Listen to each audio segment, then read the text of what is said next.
ఒక్కసారి కొమ్మూరి గోల్డ్ కి కాల్ చేయండి. తాకట్లో ఉన్న మీ బంగారాన్ని విడిపించి మార్కెట్ ప్రైస్ కి వాళ్ళు కొనుక్కుని మిగతా డబ్బులు మీకు ఇచ్చేస్తారు. ఉగ్రవాదులతో మాకు సంబంధం లేదంటారు. సీమాంధ్ర ఉగ్రవాదాన్ని పెంచి పోషించలేదని బిల్డప్ ఇస్తారు. కానీ ఉగ్రవాదులను చంపితే మాత్రం పాకిస్తాన్ ఉలిక్కి పడిపోతుంది. భారత్పై విషం చిమ్ముతోంది.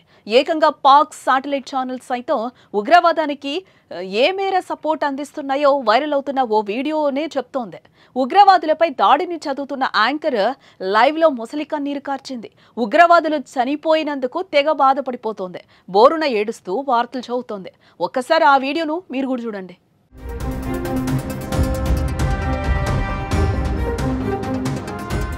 చూసారుగా ఎంతలా బాధపడిపోతుందో.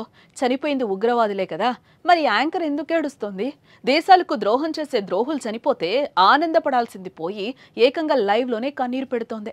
ఈ ఒక్క వీడియో చాలు ఉగ్రవాదాన్ని పాకు దేశం, ఆ దేశ ప్రజలు ఎంతలా గుండెల్లో పెట్టుకున్నారు.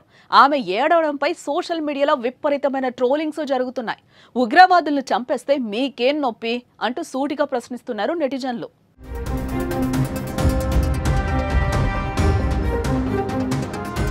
భారత దాడి కేవలం ఉగ్రస్థావరాలు, ఉగ్రవాదులు లక్ష్యంగానే చేసింది. పహల్గాంలో 27 మంది హత్యకు ప్రతీకారంగా దాడి చేసింది. ఈ దాడిలో పాక్ సైన్యాన్ని కానీ, పాక్ ప్రజలను కానీ ఎటువంటి హాని జరగలేదు. ఉగ్ర క్యాంపులు పైనే మాత్రమే బాంబులు పడ్డాయి. సుమారు 100 మంది ఉగ్రవాదులు హతమయ్యారు.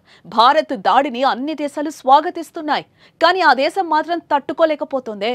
ఉగ్రవాదులపై దాడులు జరిపితే ఆ దేశం సైన్యం మన దేశ అమాయకపు ప్రజలపై ఫైరింగ్ చేస్తోంది.